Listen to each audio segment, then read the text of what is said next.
आज हम holding company का क्लास 6 आपके सामने रखेंगे। क्लास 1 में 2 में तो इंट्रोडक्शन था, 3 में हम लोगों ने किया था एनालिसिस ऑफ प्रॉफिट का कॉन्सेप्ट, 4 में किया था एनालिसिस ऑफ प्रॉफिट, 3 में किया था analysis of profit with normal loss, class 4 में किया था analysis of profit with dividend, class 5 में किया था एनालिसिस ऑफ प्रॉफिट उसके साथ बोनस शेयर्स रिलेटेड इश्यूज। आज 6th क्लास है जहां पर हम एनालिसिस ऑफ प्रॉफिट ही करेंगे, उसके साथ रिवैल्यूएशन ऑफ एसेट। देखिए बंधु, रिवैल्यूएशन का मतलब है एसेट को फिर से रिवैल्यू करना। आप जानते हैं रिवैल्यूएशन एसेट में अलाउड है, तो ये हो सकता है अपवर्ड रिवैल्यूएशन और ये हो सकता है डाउनवर्ड रिवैल्यूएशन। तो रिवैल्यूएशन का क्या इम्पैक्ट कंसोलिडेशन में पड़ेगा, कंसोलिडेशन प्रोसेस में पड़ेगा, हम लोग देखेंगे। तो रिवैल्यूएशन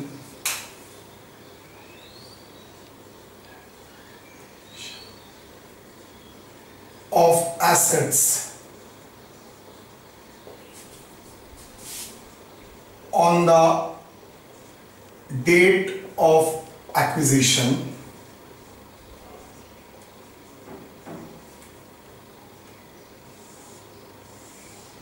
उसका 2 पार्ट होता है, एक अपवर्ड रिवैल्यूएशन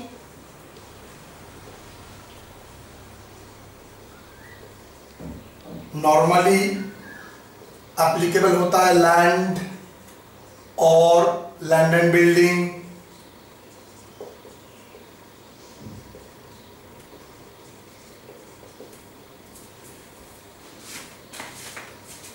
दूसरा होता है डाउनवर्ड रिवैल्यूएशन।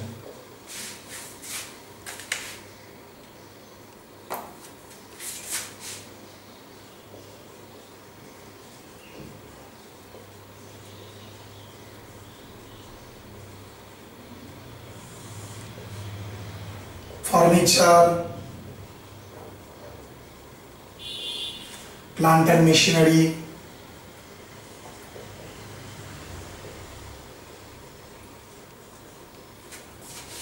कौन सा डेट में होगा? On the date of acquisition. इसका क्या इफेक्ट होता है? ये दोनों का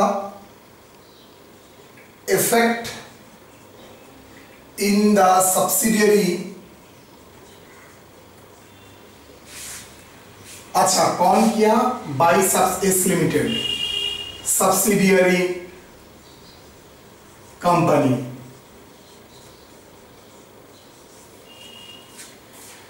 effect in subsidiary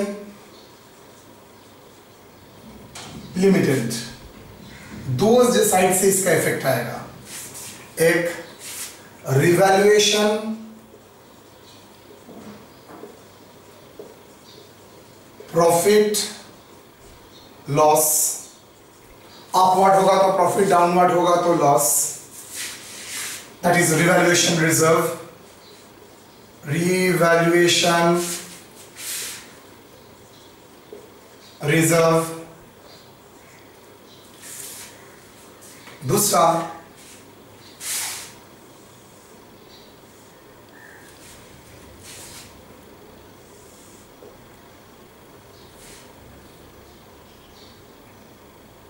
impact of revaluation। Revaluation मतलब एडिशनल, उसका जो वैल्यू बुक वैल्यू शो कर रहा है उससे ज्यादा और कम में उसका रियल वैल्यू में शो करना। Impact on revaluation on depreciation. आपका एसेट का अगर वैल्यू बढ़ता है तो रिवैल्यूएशन अपवर्ड हुआ, तो उसका तो एक कॉन्सिक्वेंशियल इफेक्ट भी है। एसेट का वैल्यू 1 लाख से जैसे ही 2 लाख होता है तो बाकी 2 लाख आपने तो डिप्रिसिएशन 1 लाख के ऊपर चार्ज किया, लेकिन आप तो डिप्रिसिएशन आपको 2 लाख के ऊपर चार्ज करना पड़ेगा, तो एडिशनल डिप्रिसिएशन का कॉन्सेप्ट आएगा। सिमिलरली एसेट का वैल्यू था 2 लाख, एसेट का वैल्यू हो गया 1,50,000, तो आपने तो डिप्रिसिएशन 2 लाख के ऊपर चार्ज किया है, लेकिन आपको तो डिप्रिसिएशन 1.5 लाख के ऊपर करना चाहिए, मतलब डिप्रिसिएशन मैंने ज्यादा चार्ज कर लिया, तो डिप्रिसिएशन के ऊपर इसका इंपैक्ट 2 तरीके से पड़ेगा। एडिशनल डिप्रिसिएशन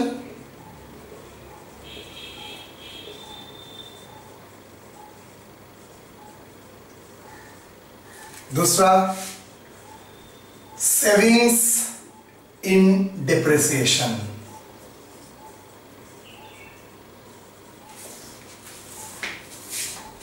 इसका जर्नल एंट्री होता है एसेट अकाउंट डेबिट टू, और किसका asset, S limited, to revaluation reserve,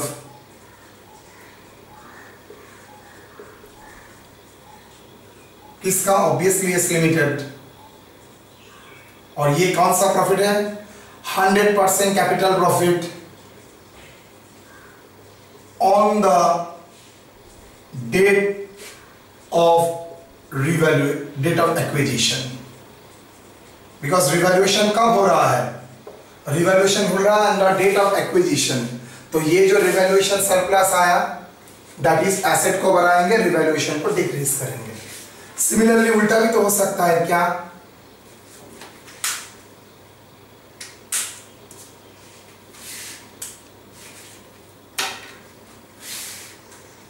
revaluation loss account S limited debit to asset S limited, yes. तो ये क्या हुआ, capital loss on the date of acquisition.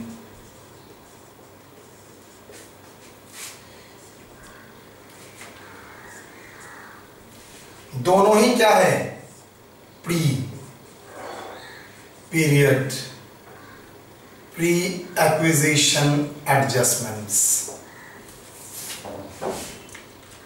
Revaluation कब हुआ है, on the date of acquisition. उस डेट में जो प्रॉफिट और लॉस आ रहा है तो प्री पीरियड आइटम हुआ, लेकिन उसके बाद जो डिप्रिसिएशन के ऊपर इंपैक्ट पड़ेगा, सर कैसे डिप्रिसिएशन के ऊपर इंपैक्ट पड़ेगा, एडिशनल डिप्रिसिएशन मतलब आपको डिप्रिसिएशन प्रोबेबली एसेट का रिवैल्यू हुआ है, asset account debit to revaluation हुआ है, तो एडिशनल डिप्रिसिएशन भी तो आपको चार्ज करना पड़ेगा, यस। तो depreciation S limited debit to assets,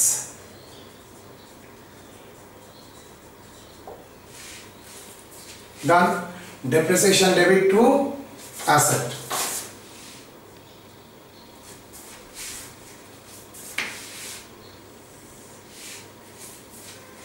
same way में सेविंग्स भी तो हो सकता है, अगर एसेट का अंडर वैल्यू होता है, वैल्यूएशन कम हो जाता है, आपने प्रोबेबली ज्यादा अमाउंट के ऊपर डिप्रिसिएशन कर लिए, तो उसको भी कैंसिल करना पड़ेगा। Asset account debit to depreciation,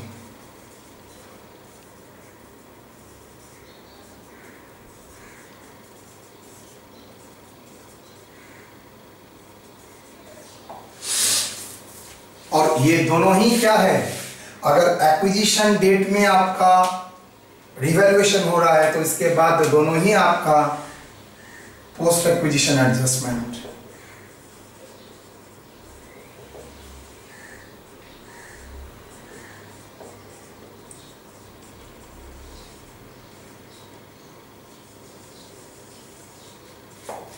मतलब ये पोस्ट पीरियड पीएल से एडजस्ट होगा, ये पी पीरियड कैपिटल प्रॉफिट के साथ एडजस्ट होगा, और कुछ नहीं, एलोकेशन चाहिए। ना सवाल है आपने क्या सब्सिडियरी कंपनी इसका एंट्री पास कर चुका है। सोचिए बेटा, अगर सब्सिडियरी कंपनी इसका एंट्री पास कर चुका है तो मुझको कुछ देने का जरूरत ही नहीं है, प्रोबेबली उसने ठीक ही किया होगा। लेकिन मैं अगर मानता हूं और उस सब्सिडियरी कंपनी इसका कोई एंट्री नहीं दिया तो मुझे ये एंट्री देना पड़ेगा। तो इसका इंपैक्ट क्या आएगा, ये तो रिवैल्यूएशन है, ओके। तो फर्स्ट आप लोग ये देख लीजिए, revaluation on the date of acquisition upward हो सकता है, डाउनवर्ड हो सकता है। इसका अकाउंटिंग में दो इंपैक्ट आएगा, एक रिवैल्यूएशन प्रॉफिट आएगा और रिवैल्यूएशन प्रॉफिट और लॉस के लिए इंपैक्ट ऑन डिप्रिसिएशन आएगा।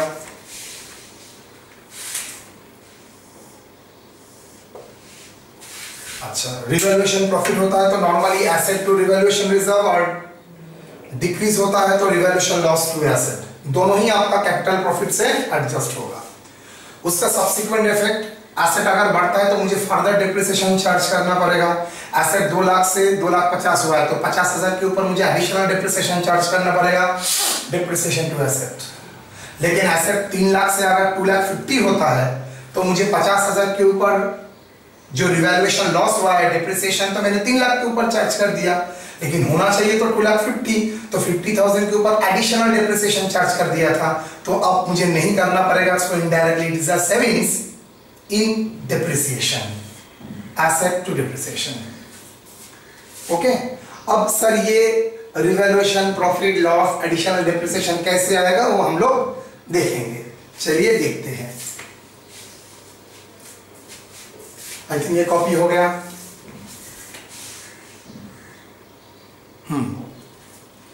यस, रिवैल्यूएशन प्रॉफिट जो होगा एकदम capital profit post pre acquisition, और एडिशनल डिप्रिसिएशन और सेविंग्स इन डिप्रिसिएशन जो होगा वो ऑब्वियसली डेट ऑफ एक्विजिशन के बाद, तो post impact.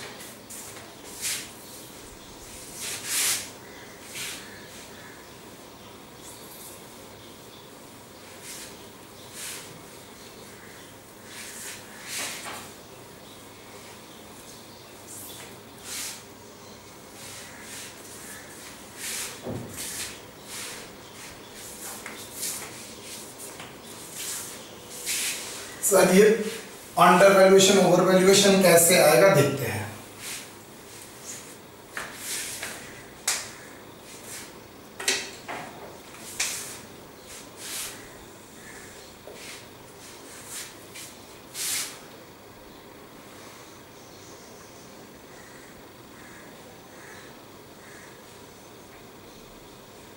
Step 1,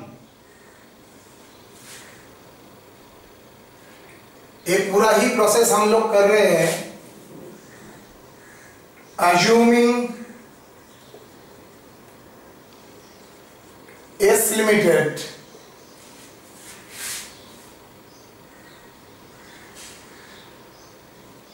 not past any entry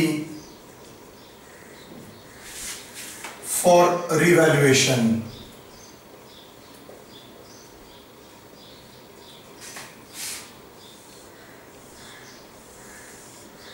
अगर एंट्री पास करता है तो कुछ करने का जरूरत ही नहीं है, मेरा क्या जाएगा, सब कुछ होगा।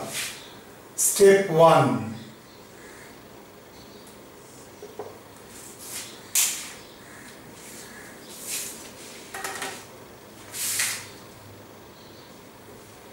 कैलकुलेशन ऑफ रिवैल्यूएशन, प्रॉफिट और loss.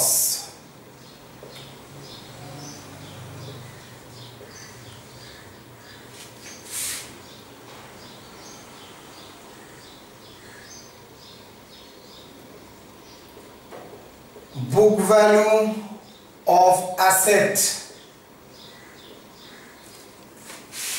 On the date of acquisition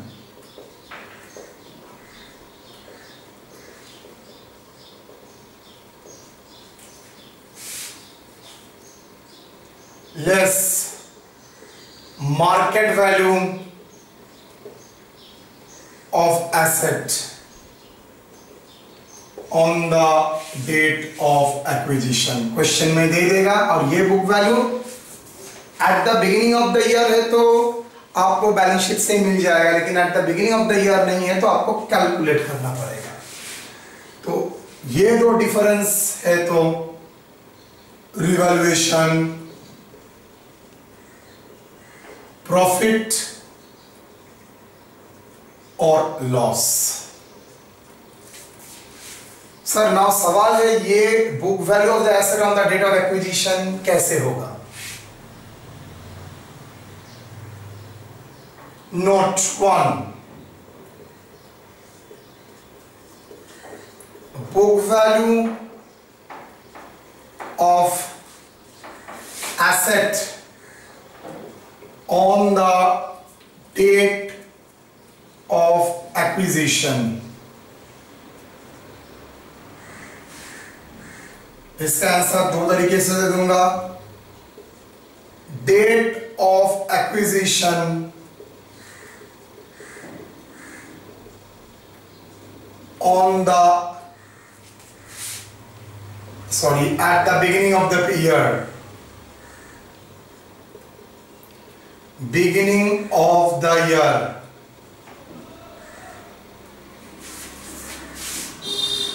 date of acquisition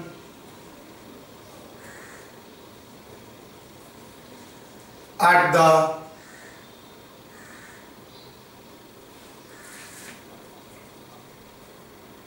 during the period, during the current year। साल के शुरू में भी हो सकता है, साल के अंत मिडिल में भी, दो इन बिटवीन है। तो balance sheet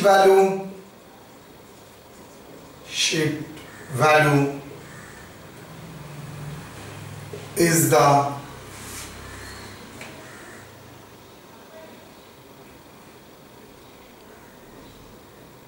is considered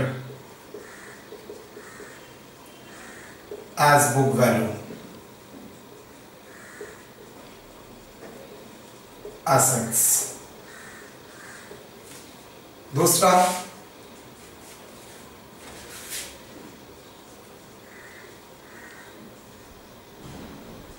balance sheet value at the beginning of year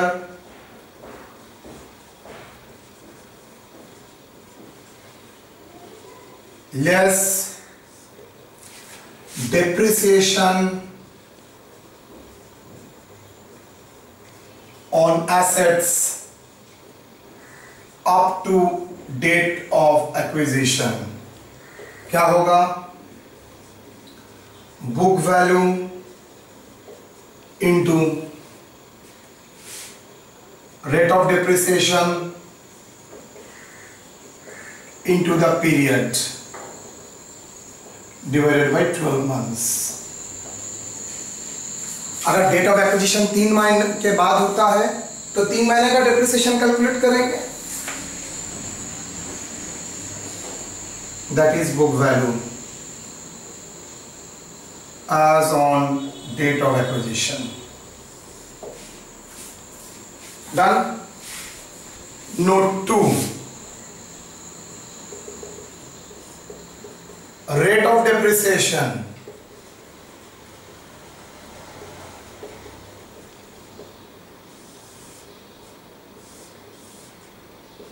given implied, given मतलब एक्सप्रेस बोल दिया है at the rate of 10%, at the rate of 15%। Implied नहीं बोला है, फिगर नहीं बोला है, तो क्या करेंगे?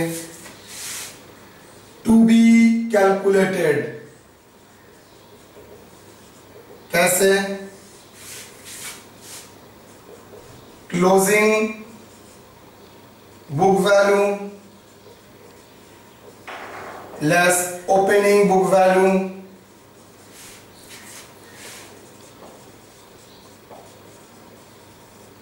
whole divided by opening book value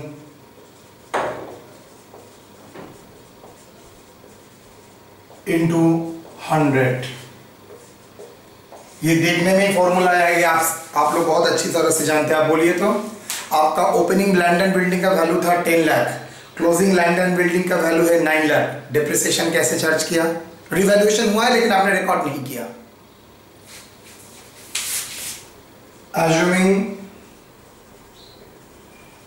no effect for revaluation has given।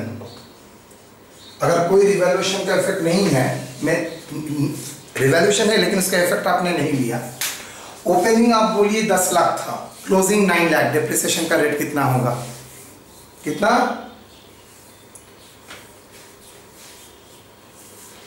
Sir opening 10 से क्लोजिंग 9 आया है, मतलब 1 लाख का डिप्रिसिएशन हुआ है, no doubt. Yes. Opening value कितना था? ओपनिंग वैल्यू था 10 लाख, तो 10 लाख के ऊपर 1 लाख डिप्रिसिएशन कितना परसेंटेज हुआ? 10%। मतलब 1 लाख के ऊपर अगर 10 लाख के ऊपर 10% करते हो तो 1 लाख, 10 लाख से 1 लाख माइनस करते हो तो 9 लाख। तो हम लोग आराम से विदाउट दैट फॉर्मूला भी दिमाग लगा के कर सकते थे। दैट इज क्लोजिंग वैल्यू, मतलब उल्टा लिख दिया, देखो opening book value divided minus closing book value. मतलब हम लोगों का एग्जांपल में 10 lakhs minus 9 lakh whole divided by 10 lakhs into 100। मतलब परसेंटेज दे भी सकता है और आपको परसेंटेज कैलकुलेट करना भी पड़ सकता है। ओके, तो नेट 1, नेट 2, नोट 3 ये था स्टेप 1, कंप्लीट कीजिए।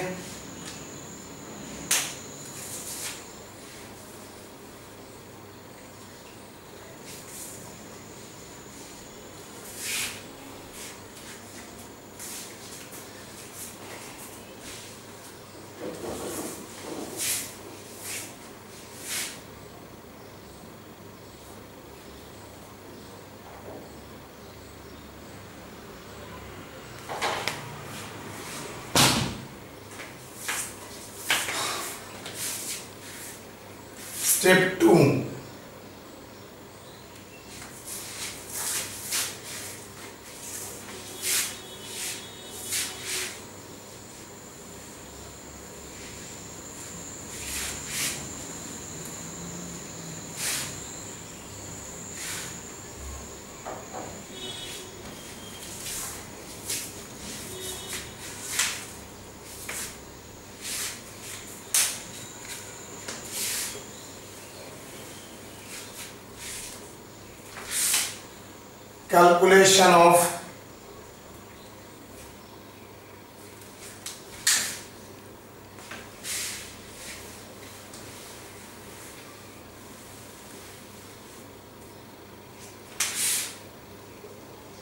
calculation of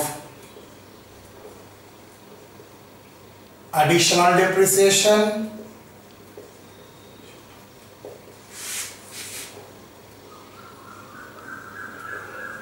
or savings in depreciation।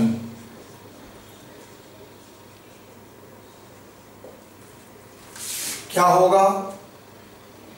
Revaluation, profit,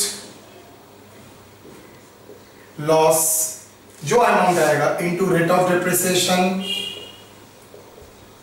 calculated or implied expressed into post acquisition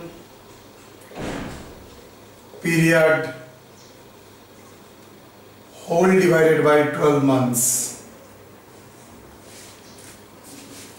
okay, मतलब जितना महीना का बाकी है, बिकॉज ये तो डेप्रिसिएशन रेट तो पर एनम है ना, तो इसलिए मुझे जितना महीना, अगर 9 मंथ पोस्ट एक्विजिशन है तो 9/12, 2 मंथ पोस्ट एक्विजिशन है तो 2/12, 12 मंथ पोस्ट एक्विजिशन है तो 12/12। Step 3,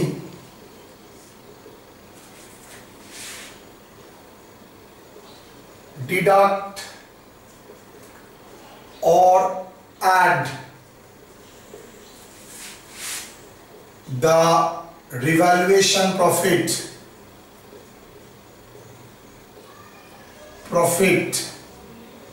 or loss from the capital profit।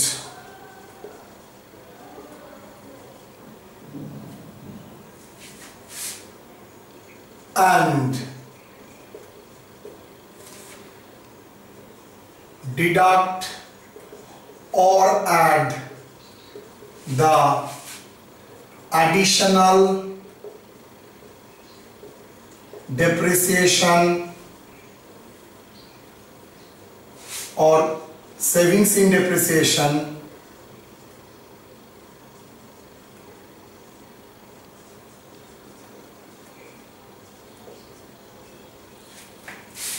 from the post acquisition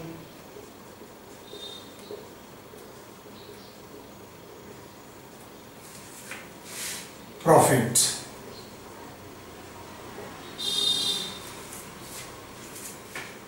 Okay, from the post acquisition profit, PL से। याद रखना ये पूरा स्टेप, और step 4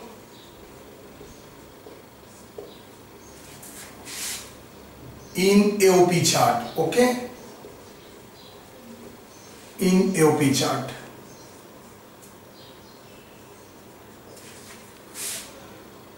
do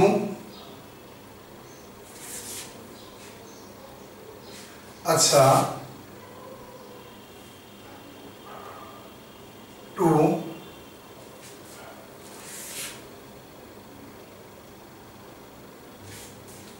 allocation chart after time adjustment। तो स्टूडेंट सवाल करेगा कहां से करूंगा? In allocation chart after time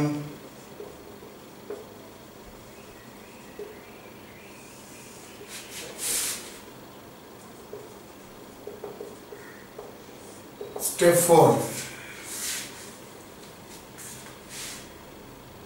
बस और कुछ नहीं करना, तो प्री पोस्ट निकल जाएगा बाकी ये।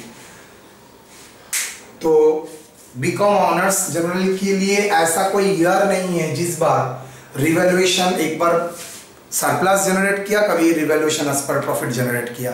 तो आप लोगों को हर साल क्वेश्चन में ये आता है, ये एडजस्टमेंट कॉमन होल्डिंग कंपनी में रहता है, revaluation profit, revaluation loss. Okay,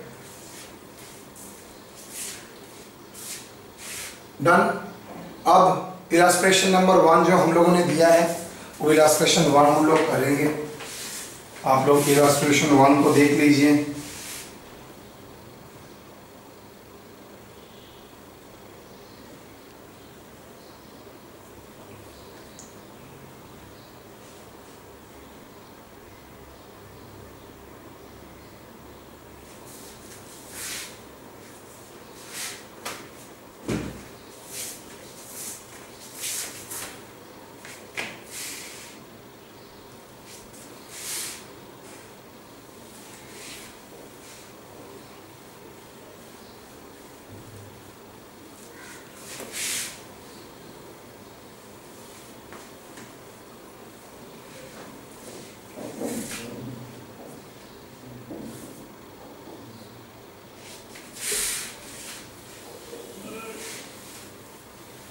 यहां पर मैंने एक एसेट के ऊपर रिवैल्यूएशन प्रॉफिट भी दिया है, एक एसेट के ऊपर रिवैल्यूएशन लॉस भी दिया है।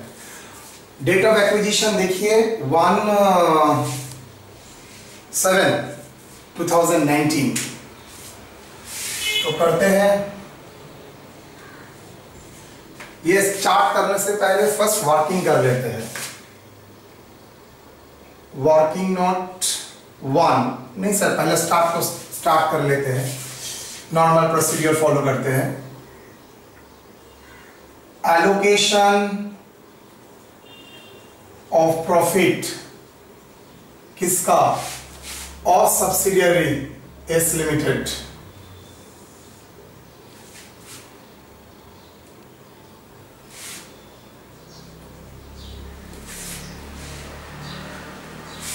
particulars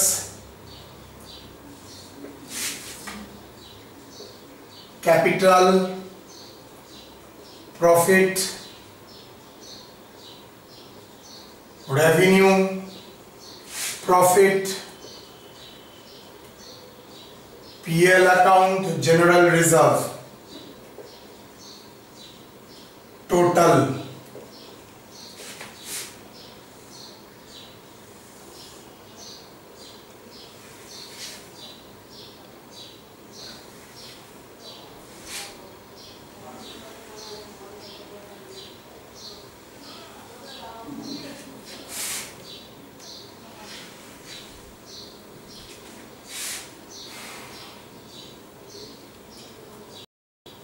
प्रॉफिट एंड लॉस सबसे पहले करते हैं क्या, date of acquisition 1/7/2019, date of consolidation मतलब कंसोलिडेटेड बैलेंस शीट 31/3/2020। तो प्रॉफिट और लॉस ओपनिंग फिगर कितना था, प्रॉफिट एंड लॉस का ओपनिंग फिगर देखो 15,000 एंड टोटल 25,000। तो ड्यूरिंग द ईयर 10,000 आप लोग जानते हैं, that is balancing figure. Same to general reserve,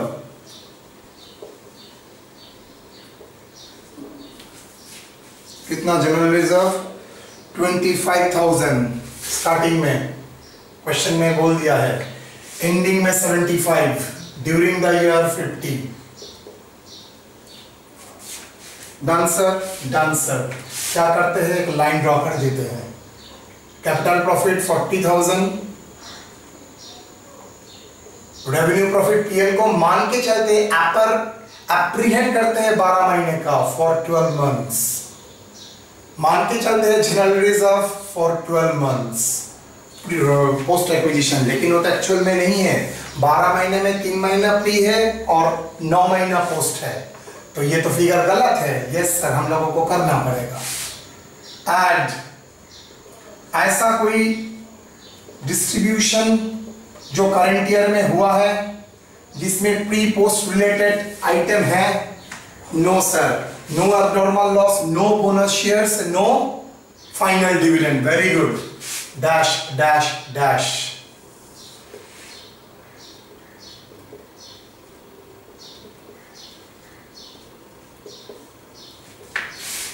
Less time adjustment. क्यों टाइम एडजस्टमेंट करना पड़ा? बिकॉज सर एक्विजिशन था 3 महीने बाद करंट ईयर में, और आपने 12 महीने कोई क्या पकड़ के रखे थे पोस्ट एक्विजिशन ना, 9 महीना पोस्ट 3 महीना प्री, तो 3 महीना का प्रॉफिट यहाँ पर ज्यादा हो गया, तो 3 महीना का प्रॉफिट कैपिटल प्रॉफिट में डालना पड़ेगा। सिमिलरली रिजर्व में भी 3 महीने का प्रॉफिट ज्यादा रेवेन्यू दिखा दिया, वहां से यहाँ पर लाना पड़ेगा। 1 PL कितना 10,000 इंटू 3/12। Why sir? अप्रैल मई जून कैपिटल प्रॉफिट था, यस सर नो? तो अप्रैल मई जून अगर कैपिटल प्रॉफिट है तो उसको रेवेन्यू में क्यों डाल के रखे हो? 2,500, तो यहां से माइनस होगा 2,500, यहां पर ऐड होगा। टू जनरल रिजर्व 50,000 इंटू 3/12, 12,500, यहां से माइनस होगा, ऐड होगा 12,500। क्या आएगा? ये चेंज होके हो जाएगा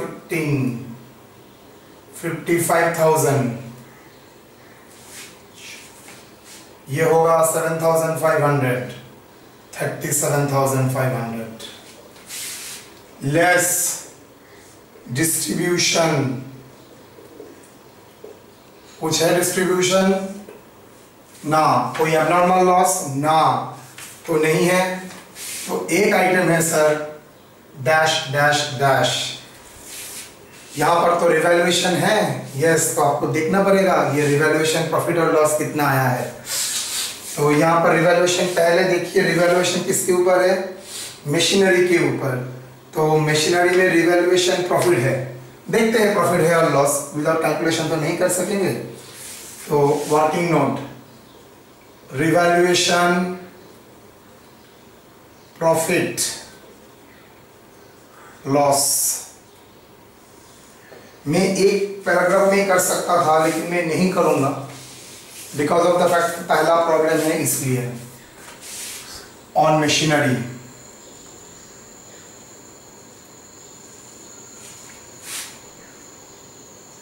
market value on the date of acquisition 1/7/2019 जो रिवैल्यूएशन हुआ बोल भी दिया है no entry has been given, तो एंट्री नहीं हुआ। मार्केट वैल्यू 1/7/2019 कितना होता है मार्केट वैल्यू 1/7/2019 में 1,50,000 लेस बुक वैल्यू, यहां पर जो बुक वैल्यू दे दिया है 1/4/2019 का 1/7/2019। बाबा कैसे करेंगे 1/4/2019 का फिगर ही लेंगे ना, 3 महीना का तो डेप्रिसिएशन हुआ है। हाँ तो लिखेंगे book value 1/4/2019 how much, book value 1/4/2019 1 lakh less depreciation, यहां पर रेट बोल दिया है कितना डेप्रिसिएशन का रेट 10%,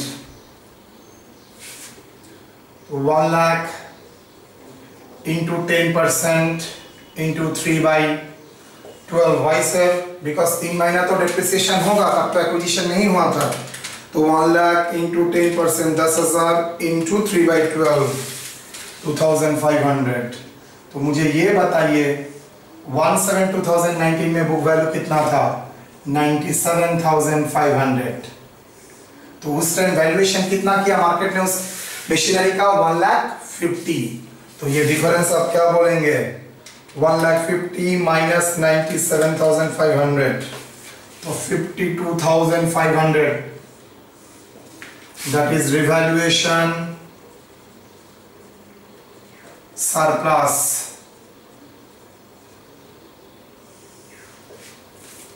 मतलब आपने एंट्री नहीं दिया था क्या asset account debit to revaluation surplus. So journal क्या था, मैं आराम से छोटा करके लिख रहा हूं, machinery debit, machinery S debit 52,500 to revaluation surplus 52,500। ये एंट्री मैंने पास ही नहीं किया था तो देना पड़ेगा। डेप्रिसिएशन के बाद रिवैल्यूएशन के बाद और एक कॉन्सिक्वेंशियल इफेक्ट होता है, एसेट का वैल्यू बढ़ा है, मैंने डेप्रिसिएशन जो चार्ज किया था प्रोबेबली 1 लाख के ऊपर, लेकिन उसके बाद तो चेंज होके तो 1,50,000 हो गया, तो नेचुरली मुझे तो 52,500 के ऊपर एडिशनल डेप्रिसिएशन चार्ज करना पड़ेगा। यस एडिशनल डेप्रिसिएशन कितना कैलकुलेशन प्रोसेस सिखाया था, रिवैल्यूएशन प्रॉफिट और लॉस इंटू 10% इंटू 9/12 इंटू 10%। आप नोट में देखिए एडिशनल डेप्रिसिएशन का तरीका दिखा दिया, 10% इंटू 9 डिवाइडेड बाई 12 3938, मतलब डेप्रिसिएशन का भी आपको इंपैक्ट देना पड़ेगा एडिशनल डेप्रिसिएशन। चलिए ये तो मशीनरी का हुआ सर। यस अब furniture working note 2 revaluation profit loss on furniture. देखिए आप लोग जब घर में क्लास करेंगे वर्किंग नोट 1 के बाद एक पॉज देंगे, मतलब मेरा वीडियो को वहां पर स्टॉप कीजिए, अच्छी तरह से समझिए, उसके बाद वर्किंग नोट 2 में जाइएगा। वर्किंग नोट मेरा तो कंटिन्यूएशन प्रोसेस है, लेकिन आप लोगों को वहां पर रोकना पड़ेगा खुद को। करने के बाद देखिए यहाँ पर 2 एसेट है, एक में रिवैल्यूएशन प्रॉफिट है और एक में रिवैल्यूएशन लॉस है। अगर रिवैल्यूएशन प्रॉफिट और लॉस दोनों ही आता है तो हम लोग अलग अलग करके करना पड़ेगा, एक बार मशीनरी उसके बाद फर्नीचर। ओके तो रिवैल्यूएशन प्रॉफिट और लॉस जो आया है दैट इज सरप्लस मतलब प्रॉफिट, उसको मैंने कैलकुलेट कर लिया, उसका भी इंपैक्ट देंगे, डिप्रिसिएशन के इंपैक्ट देंगे पूरा कैलकुलेशन करने के बाद। अच्छी तरह से कॉपी कीजिएगा। ये मार्केट वैल्यू कितना दिया इसका 15,000, 1/4/2019 कितना 15,000,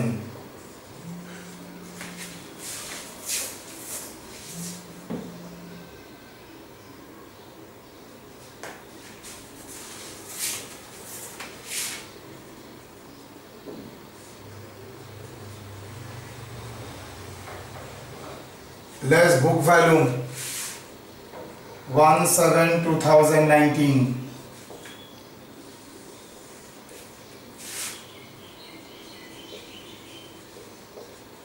बुक वैल्यू 1/4/2019 फर्नीचर का दे दिया है, कितना 20,000। लेस डिप्रिसिएशन रेट भी दे दिया है 20,000 into 15% into 3/12, so 20,000 into 15% into 3/12, 750.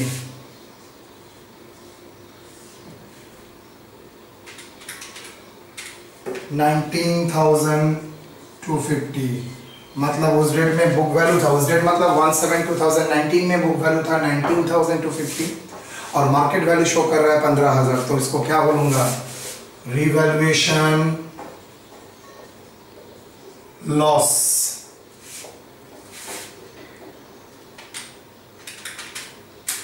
$4,250।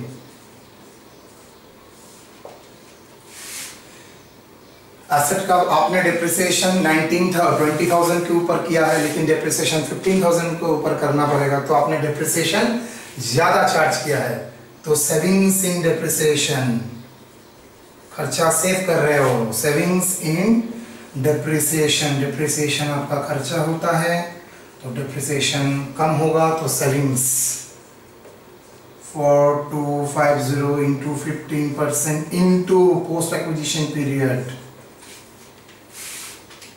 into 15%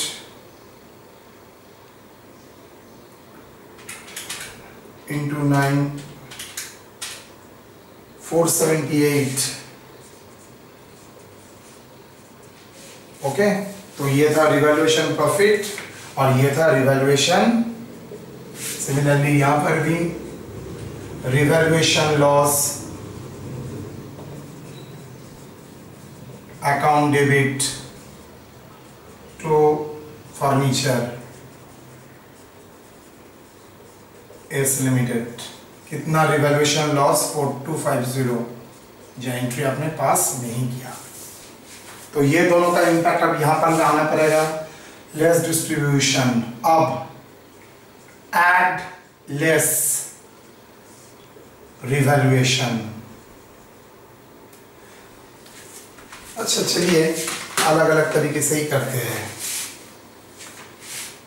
add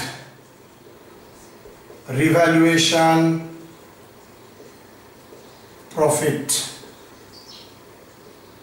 किसके ऊपर, machinery, working note 1, how much 52,500, less additional depreciation, मतलब खर्चा मशीनरी वैल्यूएशन करने से वैल्यू बढ़ गया, उससे क्या होगा, मेरा खर्चा भी तो बढ़ेगा, डिप्रिसिएशन भी तो बढ़ेगा, additional depreciation on machinery, working note 1,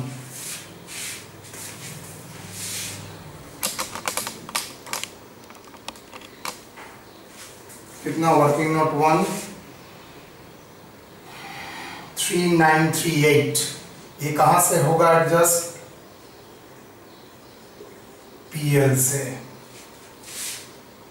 add less revaluation loss furniture, working note 2, आपका फर्नीचर रिवैल्यूएशन हुआ था जिससे लॉस आया था, याद है,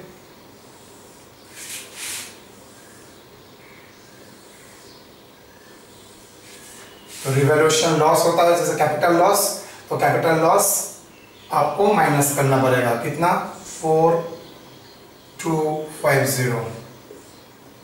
जैसे रिवैल्यूएशन का एसेट का वैल्यू कम होता है तो लॉस होता है, तो एसेट का डिप्रिसिएशन भी तो सेविंग्स होगा। यस, एड सेविंग्स मतलब प्रॉफिट बढ़ रहा है, सेविंग्स मतलब प्रॉफिट बढ़ेगा, एडिशनल करना मतलब खर्चा बढ़ेगा, खर्चा सेव करना मतलब इनकम बढ़ेगा। Add savings in depreciation furniture working note 2। कितना सेव, आपका इनकम कितना बढ़ेगा 478। Sir revaluation profit is a capital profit जो post pre pay acquisition period से है, तो ये दो प्रॉफिट और लॉस कैपिटल प्रॉफिट से एडजस्ट हुआ है। और डिप्रिसिएशन सेविंग्स और additional depreciation is a post acquisition, revaluation के बाद, मतलब डेट ऑफ एक्विजिशन में रिवैल्यूएशन हुआ था उसके बाद, तो ये पोस्ट एक्विजिशन घटना है। तो ये कहां से होता है, इम्पैक्ट पीएल। डिप्रिसिएशन कहां पर चार्ज होता है, पीएल। डिप्रिसिएशन सेविंग्स भी होगा तो कहां पर चार्ज होगा, पीएल। इसलिए दोनों पीएल में लिखा, जनरल रिजर्व में नहीं लिखा। और कुछ है सर, सॉरी यहां पर 1 लाख लिखना भूल गया थे ना सर, कुछ नहीं है। तो ये मैं बोल सकता हूं करेक्ट प्रॉफिट, यस आराम से 37,500 शेयर ऑफ एच लिमिटेड, कितना परसेंटेज है 80%, very good. Share of S limited कितना शेयर है, minority interest, minority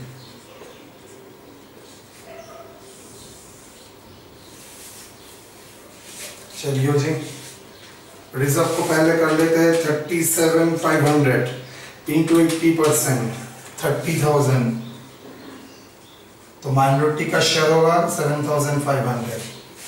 capital profit को ठीक ठाक कीजिए सर, 55,000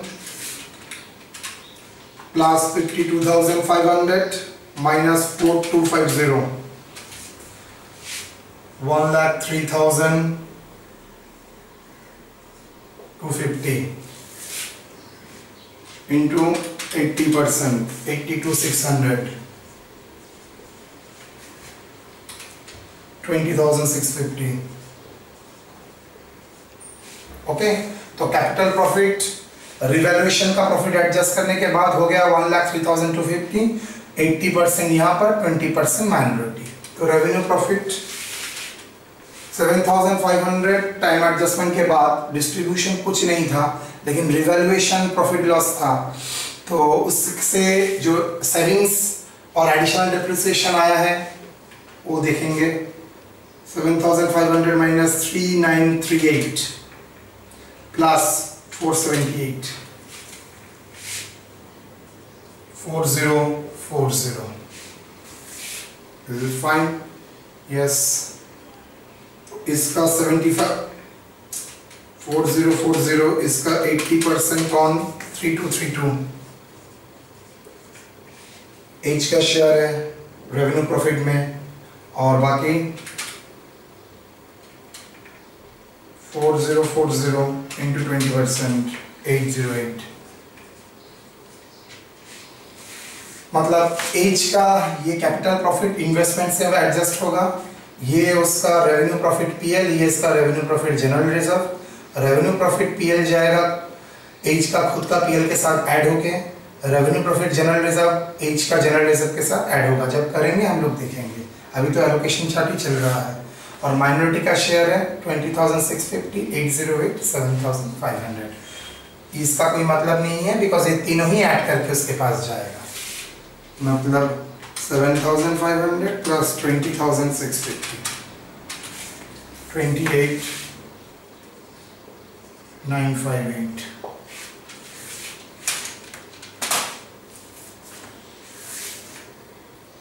डन।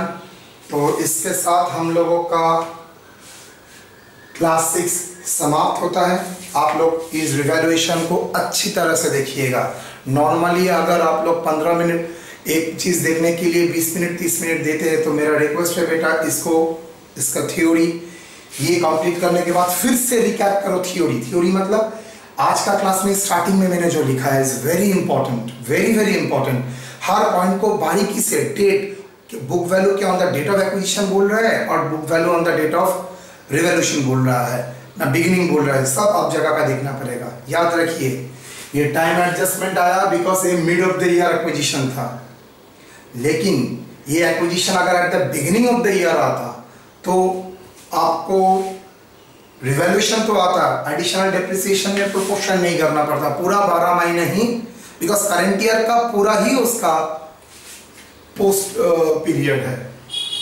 तो हम लोग करेंगे उसी तरीके का प्रॉब्लम, अभी नहीं, अभी तो चीज़ को एकदम सजा रहे हैं, उसके बाद हम लोग देखेंगे उसके साथ। ठीक है, डन। कॉपी कीजिए प्लीज, इसको अच्छी तरह से पढ़िएगा। ये हर साल ये एडजस्टमेंट रहेगा।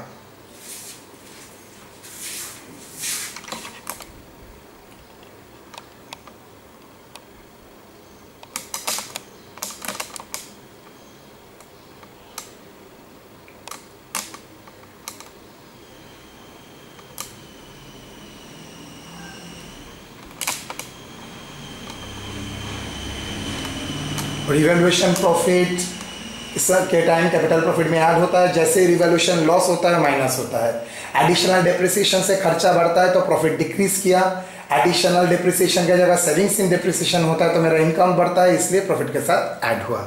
डेप्रिसिएशन तो खर्चा है, खर्चा ज़्यादा होने से क्या होता है, प्रॉफिट कम होगा, खर्चा उसका सेविंग्स होने से प्रॉफिट बढ़ जाएगा। इस वेरी क्रूशियल एरिया अच्छी तरह से आई थिंक आप लोग कॉपी कर लेंगे।